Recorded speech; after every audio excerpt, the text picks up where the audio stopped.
রাজু ভাস্কর্য থেকে মিছিলটি শুরু হয়ে সেটি এখন নিউ মার্কেট এলাকা পার হচ্ছে, সায়েন্স ল্যাবের দিকে আসবে। এবং আপনার সাথে নিশ্চয়ই অসংখ্য মানুষের সাথেও কথা হয়েছে যারা আছেন, তারাও আজকের এই শহীদি মার্চ কর্মসূচি, গণ অভ্যুত্থান পরবর্তী বাংলাদেশ নিয়ে কি বলছেন? আমি এখন আসলে সায়েন্স ল্যাব, আমি আসলে অনেকক্ষণ ধরেই সায়েন্স ল্যাব এলাকায় আছি, এবং সায়েন্স ল্যাব এলাকার চিত্র যদি আমি একটু বলি, এখানে কিন্তু আসলে খন্ড খন্ড করে ছাত্র এবং হলো জনতারা কিন্তু আসলে দাঁড়িয়ে আছেন, তারা আসলে অপেক্ষায় আছেন কখন আসলে শহীদ মার্চের যে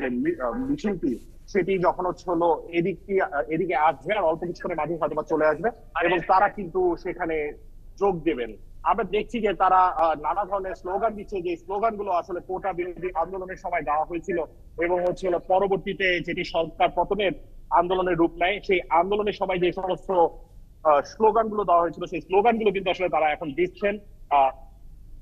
দুই পাশে যদি আমি বলি, সায়েন্স ল্যাব এলাকায় এখন আসলে মিছিলটি যে পাশ দিয়ে আসবে সে পাশে চিত্রটি যদি আমি আপনি একটু বলি, যে এখানে কিন্তু সেই রকম কোনো ট্রাফিক জ্যাম নেই। আমরা হয়তো বা চেষ্টা করছি যে এখন সেটি আসলে নিউ মার্কেট পার হয়ে সায়েন্স ল্যাবের দিকে যাচ্ছে, এবং ঠিক সিটি কলেজের সামনে সেখানে কিন্তু স্কুল ড্রেস এবং কলেজ ড্রেস পরিহিত আরো অনেকেই কিন্তু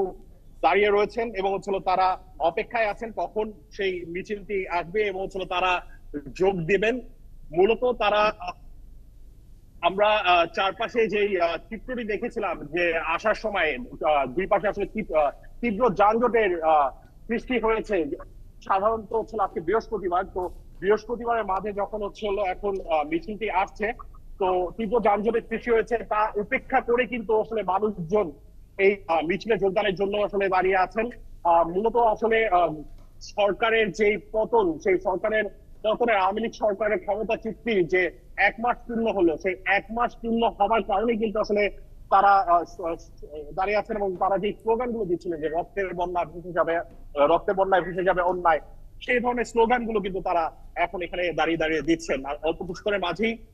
চলে আসবে। আমি এখন যেখানে দাঁড়িয়ে রয়েছে সেখানে গণমাধ্যমের ভিড় যেরকম রয়েছে, ঠিক তার পাশাপাশি সায়েন্স ল্যাবের যে ওভারব্রিজটি রয়েছে সেখানে কিন্তু তার পাশাপাশি সাধারণ মানুষজনও কিন্তু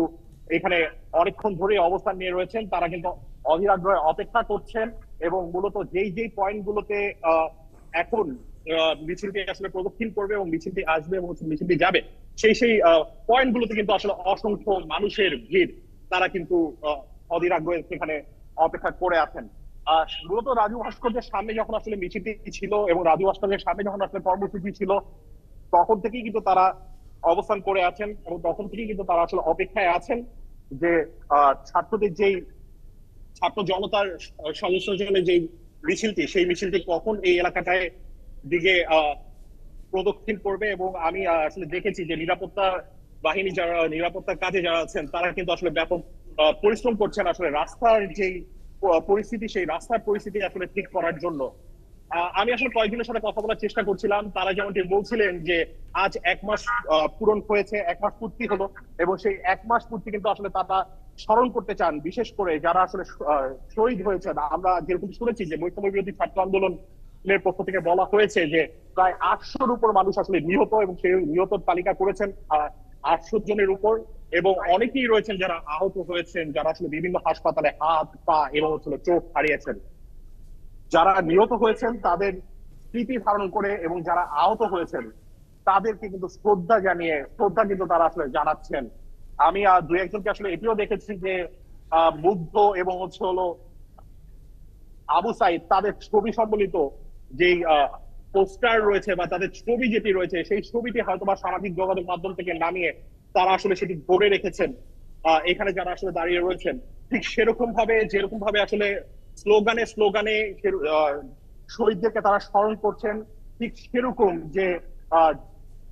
নতুন ভাবে তারা যদি বলছেন যে নতুন ভাবে তারা স্বাধীন হয়েছেন, এবং 16 বছরে যে আওয়ামী লীগ সরকারের পতন ঘটিয়েছেন, এবং সেই পতন ঘটানোর পর তাদের যে অনুভূতি, সেই অনুভূতিটি কিন্তু আসলে তারা প্রকাশ করছিলেন, এবং তারা যেটি বলছিলেন যে গেল 1 মাসের উপর সময় ধরে, গেল 1 মাসেরও বেশি সময় ধরে যেই আন্দোলন হচ্ছিল, যেরকম ভাবে তারা আসলে বলছিলেন যে জুলাই মাস আসলে 30 দিনে 31 দিনে শেষ হওয়ার কথা, সেরকম ভাবে কিন্তু তারা 36শে জুলাই যেই পালন করা, সেই ধরনের অভিব্যক্তি কিন্তু আসলে তারা দিচ্ছিলেন। রাশেদ আনিস, আপনি যেমন যে বলছিলেন এবং আমরাও দেখছি যে এই যে ছাত্র জনতার আন্দোলনে আওয়ামী লীগ সরকারের ক্ষমতাচ্যুতির 1 মাস পূর্তিতে আজকে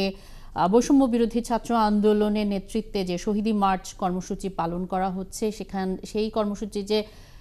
জনস্রোতে রূপ নিয়েছে তা আমরা আসলে ছবির মাধ্যমেই দেখতে পাচ্ছি।